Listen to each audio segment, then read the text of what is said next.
ജില്ലയിലും കണ്ണൂരിലെ മണ്ഡലത്തിലും കോർപ്പറേഷൻ സ്റ്റേഡിയത്തിലും നരേന്ദ്രമോദി ഗുജറാത്തിലെ പാവങ്ങളായ മനുഷ്യരെ ചുട്ടുകൊന്നപ്പോ നമ്മൾ പ്രതിഷേധിച്ചിട്ടുണ്ട്.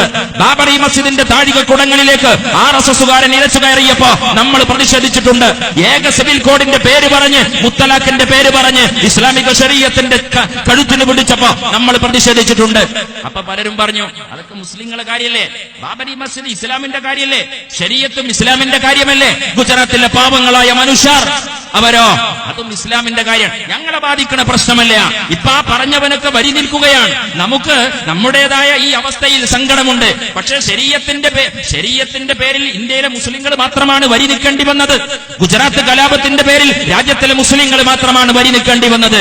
പക്ഷേ കറൻസിയിൽ കയറിപ്പിടിച്ചപ്പോ മുസ്ലിങ്ങളുടെ ഈ ദുരവസ്ഥക്ക് മുമ്പിൽ നിസ്സഹായമായി നോക്കി നിന്ന മുഴുവൻ സംഘികളും, അകത്ത് കാക്കി ട്രൗസറും കുറുവടിയും സൂക്ഷിച്ച മുഴുവൻ മനുഷ്യരും ATMന്റെ മുമ്പിൽ ക്യൂ നിൽക്കുമ്പോ ഈ ദുരന്തത്തിൽ ഉള്ളിന്റെ ഉള്ളിൽ നമുക്ക് അപ്രഖ്യാപിതമായ ഒരു സന്തോഷമുണ്ട്.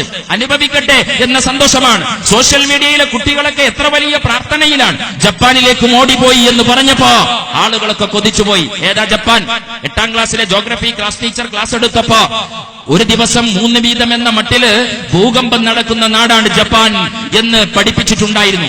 എപ്പോഴോ നമ്മളത് ഓർത്തുപോയി. മോഡി ജപ്പാനിലാണ് എന്നറിഞ്ഞപ്പോ ജപ്പാനിൽ നിന്ന് ഒരു ഭൂകമ്പത്തിന്റെ സന്തോഷ വാർത്തക്ക് വേണ്ടി നമ്മുടെ ആളുകൾ കാത്തിരുന്നു. പക്ഷേ മോഡി തിരിച്ചു വരുന്നത് വരെ ആ സന്തോഷ വാർത്ത കേൾക്കാൻ പറ്റിയില്ല. സിംഹക്കൂടിന്റെ മുമ്പിൽ ഗർജിച്ചു നിൽക്കുന്ന സിംഹത്തിന്റെ മുമ്പിൽ മോഡി നനങ്ങനെ മോഡിയോടെ നിൽക്കുകയാണ്. കുട്ടികൾ ആഗ്രഹിച്ചുപോയി ഈ സിംഹക്കൂടിനകത്ത്, ഗർജിക്കുന്ന സിംഹത്തിന്റെ കൂടിനകത്ത് ഈ ഇരുമ്പ് വേലിയില്ലായിരുന്നുവെങ്കിൽ ഒരു രാജ്യം രക്ഷപ്പെടുമായിരുന്നു എന്ന് നവമാധ്യമങ്ങളിലെ കുട്ടികൾ കമന്റ് ചെയ്യുന്ന ഒരു കാലമാണ്. അപ്പൊ അദ്ദേഹം എന്താ പറഞ്ഞേ? ദേശ് കേ ലിയേ എന്നാ പറയുന്നത്. എന്റെ അമ്മയെ കണ്ടില്ലേ? 90 വയസ്സുള്ള സ്വന്തം അമ്മയെ വരി നിർത്തി. എന്റെ അമ്മയെ കണ്ടില്ലേ? പിന്നെ വേറെന്താ പറഞ്ഞത്?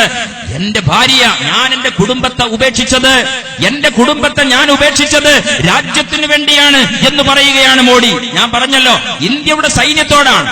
ഇവിടെ നിൽക്കുന്ന എന്റെ പ്രിയപ്പെട്ട പാർട്ടി പ്രവർത്തകരെ, ഈ വിഷയം നമ്മുടെ മനസ്സിൽ വേണം.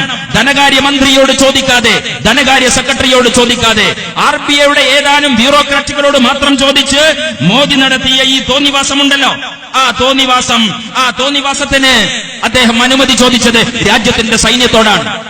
ഇന്ത്യയിൽ അങ്ങനെ ഒരു സംഭവം ഉണ്ടായിട്ടില്ല. പ്രധാനമന്ത്രി സൈന്യത്തോട് അനുമതി ചോദിക്കുക. Are you ready, are you prepared, get ready എന്ന് രാജ്യത്തിലെ വ്യോമസേനയോട്, കരസേനയോട്, നാവികസേനയോട്, സൈന്യാധിപനോട് ചോദിക്കുകയാണ്. എന്ന് പറഞ്ഞാൽ ഈ പണം പിൻവലിച്ചാൽ, രാജ്യത്തിലെ ജനങ്ങൾ ഒരു സമരത്തിനിറങ്ങിയാൽ അവരുടെ ഇടനെഞ്ചിലേക്ക് വെടിയുതിർക്കാൻ നിങ്ങളുടെ തോക്കിലുണ്ടയുണ്ടോ എന്നാണ് നരേന്ദ്രമോദി ഇന്ത്യയുടെ സൈന്യത്തോട് ചോദിച്ചത്, രാജ്യത്തിലെ പട്ടാളക്കാരനോട് ചോദിച്ചത്. സ്വന്തം ജനതയെ കൊന്നുകളയാൻ നരേന്ദ്രമോദി സൈന്യത്തിന്റെ സഹായം തേടിയെന്ന ഭീകരമായ വാർത്ത ഇതിനിടയിൽ നമ്മൾ വായിക്കേണ്ടതാണ്. എന്താ ഫാസിസം എന്നൊക്കെ പറഞ്ഞു കഴിഞ്ഞാൽ പലരും പറയും അതൊക്കെ ലീഗ് സമുദായത്തെ ബേജാറാക്കി നിർത്താൻ വേണ്ടി പറയുന്ന കാര്യമാണ് എന്ന് പറയുന്ന ആൾക്കാരുണ്ടായിരുന്നു. യൂത്ത് ലീഗിന്റെ സമ്മേളനം കോഴിക്കോട്ട് സംഗമിച്ചു. ലക്ഷോപലക്ഷം വരുന്ന പാർട്ടി പ്രവർത്തകർ അറബിക്കടലിന് സമാന്തരമായി ഇരമ്പ് വിളിക്കുന്ന തിരമാലയോട് ചേർന്ന് നിന്ന് കുഞ്ഞാലി മരക്കാരുടെ പാരമ്പര്യത്തെ പുതിയ കാലത്ത് ഉയർത്തിപ്പിടിക്കാൻ, സാമൂതിരിയുടെ സാമ്രാജ്യത്തിന് കാവൽ നിൽക്കുന്ന കുഞ്ഞാലി മരക്കാരുടെ പാരമ്പര്യത്തെ പൂരിപ്പിക്കാൻ കുഞ്ഞാലിയുടെ പേരക്കുട്ടികൾ കോഴിക്കോട്ടെ കടപ്പുറത്ത് സംഗമിച്ചു. അതേ കോഴിക്കോട്ടെ കടപ്പുറത്താണ് 1992 മുസ്ലിം യൂത്ത് ലീഗിന്റെ സംസ്ഥാന സമ്മേളനം നടക്കുന്നത്. ഫാസിസത്തിനെതിരെ, തീവ്രവാദത്തിനെതിരെ ഞങ്ങൾ നടത്തിയ സമ്മേളനം. അന്ന് ആളുകൾ ചോദിച്ചു, എവിടെ ഫാസിസം, എവിടെയാണ് ഫാസിസം? ഇന്ന് ചോദിക്കുമോ അതിരക്കത്തെ നല്ല മനുഷ്യരെ, എവിടെയാണ് ഫാസിസം? ലീഗ് വിരോധികളോട് പറഞ്ഞേക്കുക, പതിറ്റാണ്ടുകൾക്ക് മുമ്പ് ഞങ്ങൾ ഇത് പറയുമ്പോ നിങ്ങൾക്ക് ബോധ്യമല്ല, ഫാസിസം നിങ്ങളുടെ അടുക്കളയിലുണ്ട്. നിങ്ങൾ ഉണ്ടാക്കുന്ന പാത്രത്തിലെ ഭക്ഷണം ഏതാണ് എന്ന് അന്വേഷിക്കാൻ ഈ രാജ്യത്തിലെ ഫാസിസ്റ്റുകൾ വരികയാണ്. എന്താ ചോറുണ്ടാക്കുന്നത്, എന്താ കറി ഉണ്ടാക്കുന്നത്, ബീഫാണോ? നിൽക്കട്ടെ, ഞങ്ങൾ പറഞ്ഞതിന് ശേഷം ഉണ്ടാക്കാം. ഞങ്ങൾ പറഞ്ഞതിന് ശേഷം ഞങ്ങളുടെ അനുമതി കിട്ടിയിട്ടല്ലാതെ നിങ്ങൾ ഈ രാജ്യത്തിലെ നിങ്ങളുടെ ഭക്ഷണം പോലും നിങ്ങൾ തയ്യാറാക്കരുത് എന്ന് രാജ്യത്തിലെ ഫാസിസ്റ്റുകൾ പറയുന്ന ഒരു കാര്യമാണ്. വീടിന്റെ ബാക്കിലൂടെ അടുക്കളയിൽ RSS, കൊലായ്മലും RSS, സിറ്റ് ഔട്ടിലും RSS. എന്താ സിറ്റ് ഔട്ടിൽ RSS? മോളെ നിക്കാഹ് നടത്തുമ്പോ ചോദിക്കാണ്, വരട്ടെ എന്ന് പറഞ്ഞ് തന്റെ പ്രിയപ്പെട്ട മകളെ ചൊല്ലിക്കൊടുക്കാൻ ഇനി ഇന്ത്യ രാജ്യത്തിലെ നിയമം അനുവദിക്കുന്നില്ല. നമുക്കൊരു കോമൺ സിവിൽ കോഡ് വേണം.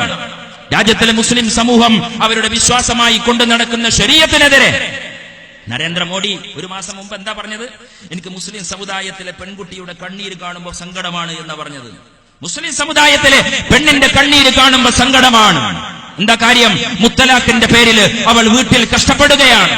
ഏക സിവിൽ കോഡിന്റെ കഴുത്തിന് പിടിച്ച് രാജ്യത്തിലെ മുസ്ലിം സമൂഹത്തെ, അവരുടെ വിശ്വാസത്തെ തകർക്കാൻ RSS കാലങ്ങളായി ആസൂത്രണം ചെയ്ത പദ്ധതി അവർ പുറത്തെടുക്കുകയാണ്. പുറത്തെടുത്തിട്ട് അവർ പറയുന്നു, കോമൺ സിവിൽ കോഡിനെ കുറിച്ച് സംസാരിക്കാം, ശരീഅത്ത് വേണ്ട, നിക്കാഹ് വേണ്ട, മുത്തലാഖ് എന്നാ പറഞ്ഞത്. മുത്തലാഖിനെ കുറിച്ചുള്ള അഭിപ്രായങ്ങളൊക്കെ പണ്ഡിതന്മാർ പറയേണ്ടതാണ്. അത് മുസ്ലിം ലീഗ് വേദിയിൽ ചർച്ച ചെയ്യാൻ ആഗ്രഹിക്കുന്നില്ല. അത് പണ്ഡിതന്മാര് പറയട്ടെ. പക്ഷേ ഞങ്ങൾ പറയുന്നു, മുത്തലാഖിന്റെ ഇരയിൽ മുസ്ലിം സമുദായത്തിന്റെ വിശ്വാസങ്ങളെ തകർക്കാൻ അതിന്റെ ചൂണ്ടലാണ് ഈ മുത്തലാഖ് എന്ന് മനസ്സിലാക്കാൻ കോമൺ സെൻസ് മാത്രം മതി. BJPയുടെയും RSSന്റെയും ചരിത്രമറിയുന്ന കോമൺ സെൻസ് മാത്രമുണ്ടായാൽ ശരീഅത്തിനെ തകർക്കാനുള്ള ഗൂഢമായ ആലോചനയാണ് മുത്തലാഖിന്റെ പേരിൽ ഇവർ നടത്തുന്നത് എന്ന് നമുക്കറിയാം. മുത്തലാഖിന്റെ പേരിൽ കഷ്ടപ്പെടുന്ന പെൺകുട്ടികൾക്ക് വേണ്ടി ഞാനിതാ സങ്കടപ്പെടുകയാണ്. മോഡി പറയാണ്, ഞാൻ ചോദിക്കട്ടെ, മുത്തലാഖിന്റെ പേരിൽ മൊഴി ചെല്ലപ്പെട്ട പെണ്ണുങ്ങളെ കണക്കെടുക്കുക, എന്നിട്ട് അവർക്ക് നമ്മൾ അഖിലേന്ത്യാ തലത്തിൽ ഒരു സംഘടന ഉണ്ടാക്കുന്നു എന്ന് സങ്കല്പിക്കുക.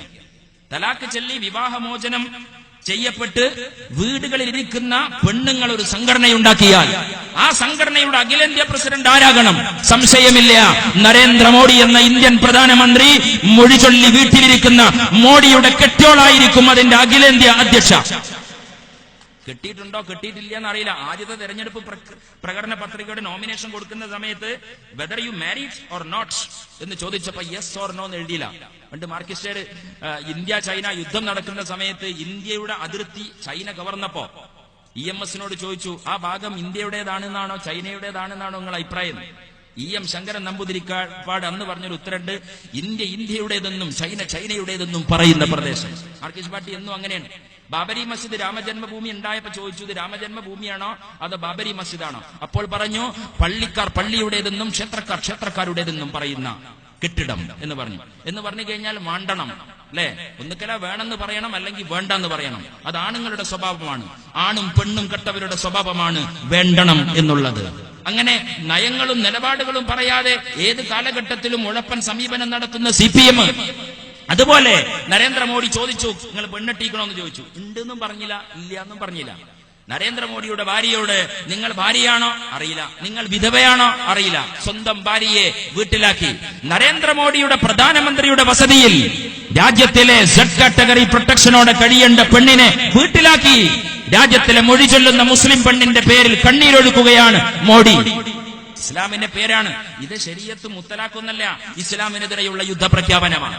ഇസ്ലാമിന്റെ ശരീഅത്തിനെതിരെയുള്ള യുദ്ധപ്രഖ്യാപനമാണ്. മുഹമ്മദ് റസൂലുള്ളാഹി സല്ലല്ലാഹു അലൈഹി വസല്ലമയുടെ ദർശനത്തിനെതിരെയുള്ള കയ്യേറ്റമാണ്. ആ കയ്യേറ്റത്തിന് മുത്തലാഖിന്റെ ഇരകോർത്ത് അവർ യുദ്ധത്തിന് മുന്നോട്ട് വന്ന്. അങ്ങനെയെങ്കിൽ നമ്മളൊരു സംവാദത്തിന് തയ്യാറാണ്. ഇസ്ലാമിന്റെ കുടുംബ വ്യവസ്ഥയെ കുറിച്ച് നമുക്ക് ചർച്ച ചെയ്യാം. ഇസ്ലാമിന്റെ നിക്കാഹിനെ കുറിച്ച് ചർച്ച ചെയ്യാം.